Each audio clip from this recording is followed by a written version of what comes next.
السلام علیکم ورحمۃ اللہ وبرکاتہ۔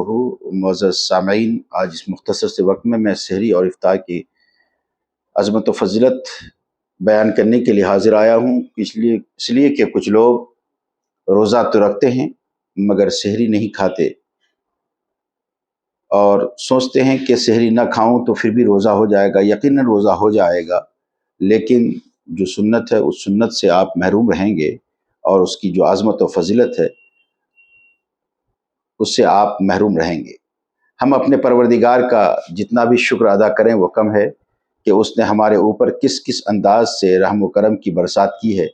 رمضان مبارک کا ایک ایک لمحہ ہمارے لیے برکت و فضیلت کا انبار لیے ہوئے ہے۔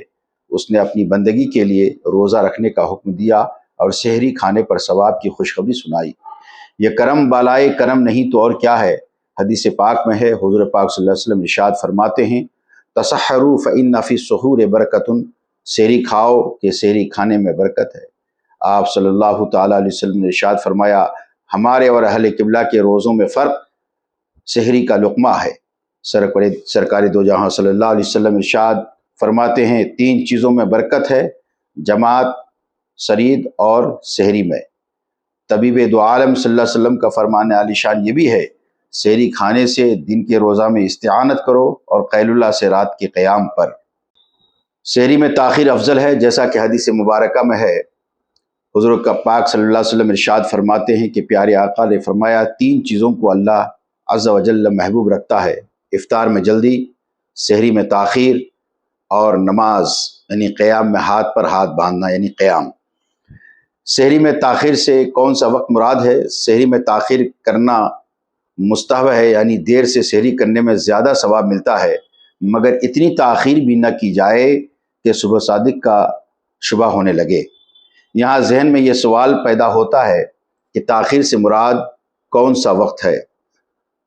حضرت علامہ مفتی احمد یار خان صاحب تفسیر نعیم میں فرماتے ہیں کہ اس سے مراد رات کا چھٹا حصہ ہے۔ پھر سوال ذہن میں ابھرا کہ رات کا چھٹا حصہ کیسے معلوم ہوگا؟ تو اس کا جواب یہ ہے، غروب آفتاب سے لے کر صبح صادق تک رات کہلاتی ہے۔ مثلا کسی دن 7 بجے شام کو سورج غروب ہوا اور پھر 4 بجے صبح صادق ہوئی۔ اس طرح غروب آفتاب سے لے کر صبح صادق تک جو 9 گھنٹے کا وقفہ گزرا وہ رات کہلایا۔ اب رات کے ان 9 گھنٹوں کے برابر 6 حصے کر دیجئے، ہر حصہ 1.5 گھنٹے کا ہوا۔ اب رات کے آخری 1.5 گھنٹے یعنی 2:30 بجے تا 4 بجے کے دوران صبح صادق سے پہلے جب بھی سحری کی وہ تاخیر سے ادا کرنا ہوا۔ سحری و افطار کا وقت عموماً روزانہ تبدیل ہوتا رہتا ہے، 1 منٹ کر کے۔ بیان کیے ہوئے طریقے کے مطابق جب بھی چاہیں رات کا چھٹا حصہ نکال سکتے ہیں۔ اگر رات میں سحری کر لی اور روزہ کی نیت بھی کر لی، پھر بھی بقیہ رات میں جب چاہیں کھا پی سکتے ہیں، نئی نیت کی حاجت نہیں۔ اس لیے آپ حضرات سحری کیجئے، سحری میں برکتیں رکھی ہیں اور سحری رسول پاک سرور کائنات کی سنت بھی ہے۔ افطار بلا شبہ یہ رمضان المبارک کا خاص فیضان ہے کہ اس میں ہر نیک کام بے شمار برکتوں اور فضیلتوں کا حامل بن جاتا ہے۔ مثلا سحری ایک کھانا ہے مگر روزہ رکھنے کی نیت سے کھائی جاتی ہے تو اس پر ثواب دیا جاتا ہے۔ اسی طرح سے افطار کرنا بظاہر روزہ کی مشقت سے آرام پانا ہے، مگر یہ عمل بھی رحمت و برکت سے خالی نہیں، جیسا کہ حدیث پاک میں آیا ہے۔ میرے آقا صلی اللہ تعالیٰ علیہ وسلم ارشاد فرماتے ہیں، ہمیشہ لوگ خیر کے ساتھ رہیں گے جب تک افطار میں جلدی کریں گے۔ صحیح بخاری شریف کی حدیث پاک ہے۔ دوسری حدیث پاک میں ارشاد فرمایا، میری امت میری سنت پر رہے گی جب تک افطار میں ستاروں کا انتظار نہ کرے، یعنی جلدی افطار کرے۔ آقا سرور کائنات ارشاد فرماتے ہیں آقا ارشاد فرماتے ہیں کہ اللہ تبارک و تعالیٰ فرماتا ہے، میرے بندوں میں مجھے زیادہ پیارا وہ ہے جو افطار میں جلدی کرتا۔ آقا سرور کائنات کا فرمان عالی شان یہ بھی ہے، یہ دین ہمیشہ غالب رہے گا جب تک لوگ افطار میں جلدی کرتے رہیں گے کہ یہود و نصارہ تاخیر کرتے ہیں۔ آقا سرور کائنات ارشاد فرماتے ہیں، السنن الکبریٰ میں ایک حدیث پاک ہے کہ جس نے کسی غازی یا حاجی کا سامان سفر تیار کیا یا اس کے پیچھے اس کے گھر والوں کی دیکھ ریکھ کی یا کسی روزہ دار کو روزہ افطار کروایا تو اسے بھی انہی کے مثل اجر ملے گا اور اس کے اجر میں بغیر کسی کمی کے۔ افطار کرانے کی بہت بڑی فضیلت ہے۔ کسی دوسرے کو افطار کرانے کے تعلق سے یہ حدیث پاک بھی ملاحظہ کیجئے، جس نے حلال کھانا یا پانی سے کسی مسلمان کو روزہ افطار کرایا، فرشتے ماہ رمضان میں کے اوقات اس کے لیے استغفار کرتے ہیں اور جبرائیل علیہ السلام شب قدر میں اس کے لیے استغفار کرتے ہیں۔ روزہ دار کو پانی پلانے کی فضیلت بیان کرتے ہوئے مدنی آقا صلی اللہ علیہ وسلم ارشاد فرماتے ہیں کہ جو روزہ دار کو پانی پلائے گا اللہ تعالیٰ اسے میرے حوض سے پلائے گا کہ جنت میں داخل ہونے تک پیاسا نہ ہوگا۔ نبی پاک سرور کائنات صلی اللہ علیہ وسلم نے ارشاد فرمایا، جب تم میں کوئی افطار کرے تو چھہارا یا کھجور یا چھہارے سے افطار کرے، وہ برکت ہے، اور اگر نہ ملے تو پانی سے کہ وہ پاک کرنے والا ہے۔ افطار کے وقت دعا قبول ہوتی ہے۔ نبی پاک صلی اللہ علیہ وسلم ارشاد فرماتے ہیں، ان للصائم عند فطرہ لدعوۃ ما ترد، بے شک روزہ دار کی دعا افطار کے وقت رد نہیں کی جاتی۔ 3 شخصوں کی دعا رد نہیں کی جاتی ہے، روزہ دار کی بوقت افطار، بادشاہ عادل کی اور مظلوم کی۔ ان تینوں کی دعا اللہ عز و جل بادلوں سے بھی اوپر اٹھا لیتا ہے اور آسمانوں کے دروازے اس کے لیے کھول دیے جاتے ہیں، اور اللہ تعالیٰ فرماتا ہے کہ مجھے میری عزت کی قسم میں تیری ضرور مدد کروں گا، اگرچہ کچھ دیر بعد ہی صحیح۔ افطار کی دعا کے سلسلے میں حدیث میں وارد ہے۔ حدیث میں افطار کے حوالے سے 2 دعائیں زیادہ مشہور اور منقول ہیں۔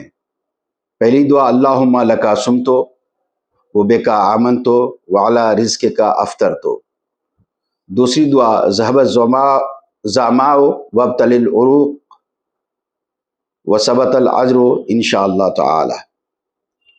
دعا افطار کب پڑھی جائے، اس سلسلے میں سوشل میڈیا میں بہت ساری باتیں آ رہی ہیں۔ بعض نے کہا کہ پہلی پڑھنی چاہیے، بعد میں پڑھنی چاہیے، اس لیے کہ ان کے صیغے، تو میں آج اس مختصر سے وقت میں اس کی وضاحت کر دیتا ہوں۔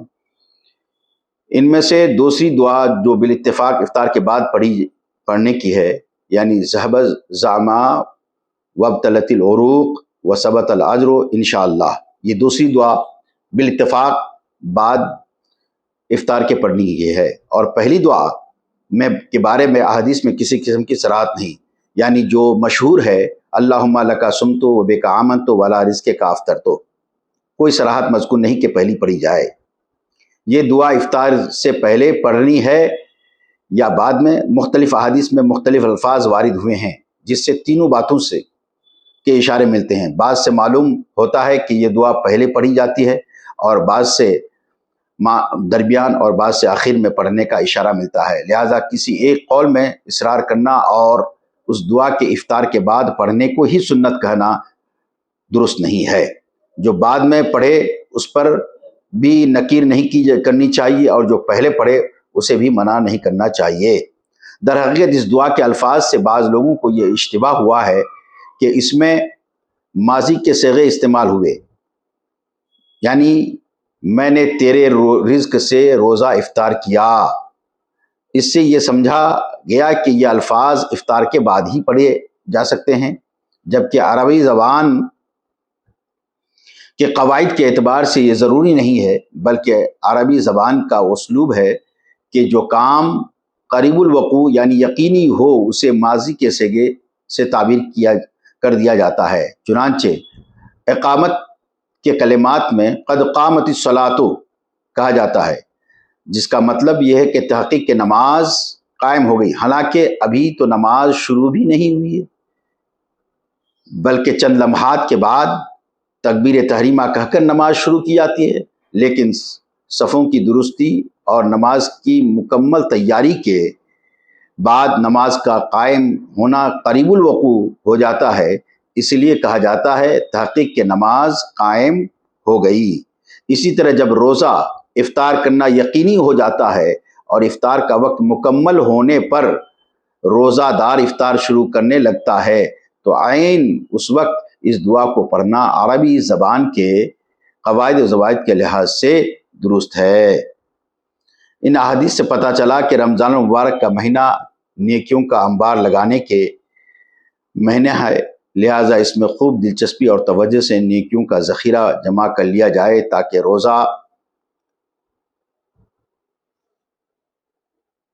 تاکہ بروز حشر حسرت و ندامت کا سامنا نہ کرنا پڑے۔ اللہ رب العزت کے اس ماہ مقدس کے ایک لمحے کی حفاظت کی توفیق عطا فرمائے، آمین۔ محترم سامعین، اس لیے جو افطار کی دعا لوگ پڑھتے ہیں اور جس وقت پڑھتے ہیں وہ پڑھنے ہی دیا جائے، منع نہ کیا جائے۔ اللہم لک صمت و بک آمنت وعلی رزقک افطرت، پڑھیں جس وقت بھی چاہیں، مگر بعد میں پڑھنا افضل ہے۔ لیکن جو بعد میں نہیں پڑھتا، شروع میں پڑھ لیتا ہے تو وہ بھی غلط نہیں ہے، جیسا کہ میں نے اس کی تشریح کی ہے۔ السلام علیکم ورحمۃ اللہ وبرکاتہ۔